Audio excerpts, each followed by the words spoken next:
I hate to jump right into it like this, but that is one amazing arrangement of canon in D that plays over the title here. It goes on for 2 minutes before it starts looping back on itself, too. Okay, the tempo's about twice as fast as it should be, but that's still a really impressive arrangement. The composer for this version was Masaharu Iwata, who would go on to make the music for Ogre Battle and Baroque, appropriately enough. But enough dilly-dallying, let's talk about Might and Magic. It's the third giant RPG franchise for computers. In the beginning there were Wizardry and Ultima, but by the mid-80s other people were figuring out how to make those kinds of RPGs and make them good. The biggest hit to take the Wizardry-style RPG and push it further was Might and Magic Book 1, Secret of the Inner Sanctum. I'm going to confess up front here that even as a big fan of the Might and Magic series, I'm not really that fond of the first 2 games. The series has reinvented itself multiple times and not always successfully. My personal favorites are 3, 4, and 5, so come at me 6, 7, and 8 fans. The big key to the Might and Magic series was that they were kind of open-world games. They drop you down in the starting town and then say, yeah, go find something to do. As a result, the plot tends to not show up until fairly late in the game, and it's kind of kicked off by one of the most infamous plot twists in computer RPGs. The Famicom port of Might and Magic had a very troubled development. It was initially scheduled to be released for the 1988 holiday season, and there were previews and even videos released for that. Here we are 18 months later with the game finally out, and the port is not the strongest. The presentation's great, visually it looks good, and the music, as noted, is really incredible. But the original Might and Magic was a difficult game to get into, even on the computer, and the Famicom version makes it all so much worse. When you start the game, you give a character a name. That's it. That's all you do. No character creation, they just automatically assign everything for you. Now you could go wandering off immediately, but that's how you'd get an instant game over. You see, you start with no money, and the only weapon is likely to be a stick.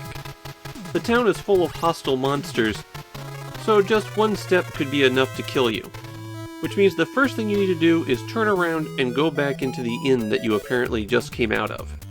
There you can find characters to fill out the rest of your party. Who's available for you can be a bit random. While I was recording, for example, I had no characters appear with a maximum HP greater than 3. Once you've filled out your party of 6, then you'll want to equip the one item that everyone starts with, and to do that you hit A to bring up this absolutely massive menu. Here you can choose to rest, cast spells, search the area, use items, use keys, examine your characters, reorder your party, see the status of protection spells, or change your equipment. Okay, now you can start exploring the town. You're not allowed to leave until you've leveled up several times, which is probably going to be a 2 to 3 hour process for most people. The town has a weapons shop, a temple, and a grocery store, since you have to have food to use the rest command. It also has training grounds that you go to raise your level, and a tavern where you can get drunk and pick up tips.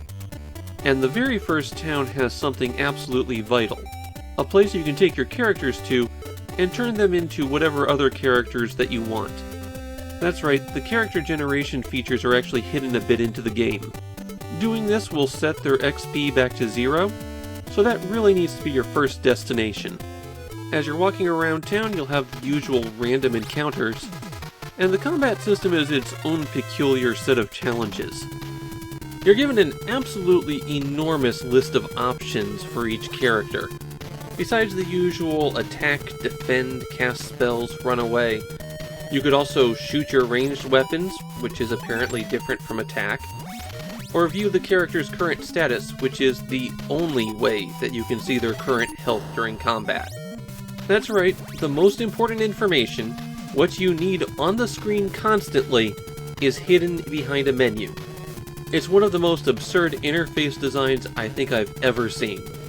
And right next to that bad design decision is how the cursor on the combat menu defaults to auto. So if you're just mashing your way through some attacks, you could accidentally put yourself in an auto combat when you don't intend to. You can cancel it again, but you're losing a few turns this way. A real problem when you're starting out is that your accuracy is super low, and there's enemies wandering around the starting town who specifically drop your accuracy. It's a recipe for some extreme frustration. When you defeat enemies, you get some experience and nothing else. You have to search the square that you're in before you move on, then you'll find any loot that the enemies have left. Might and Magic has a reputation of being the most difficult RPG on the Famicom. Commentators at the time were marking it down as a 100-hour game. It's also riddled with bugs. Like how changes to the battle system now mean that the speed stat does nothing.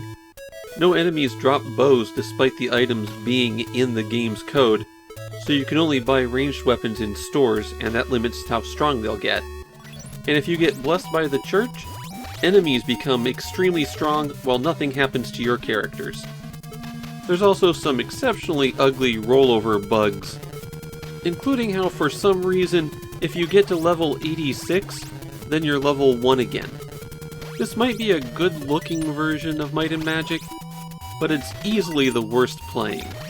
If you absolutely want to play Might and Magic 1, you're going to want to stick to a computer version.